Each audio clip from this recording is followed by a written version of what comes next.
perceptions of everything changes as we migrate in between the third, the fourth, and the fifth dimension.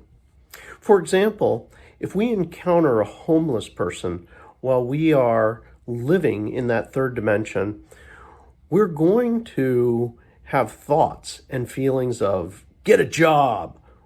I worked hard for my money. What are you doing? You're lazy, stupid.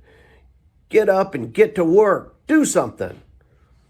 That would be an ordinary response in the third dimension. We're judging. We're shaming. We're in a state where we don't see them as good people that are maybe having a hard time. In the fourth dimension, things begin to shift.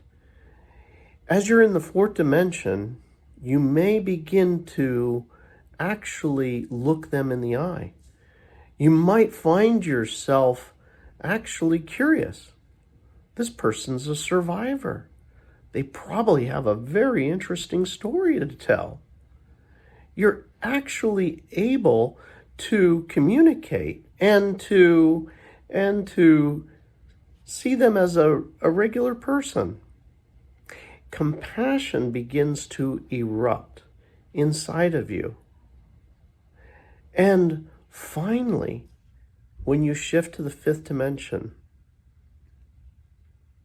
you begin to see them as you. They are another expression of you.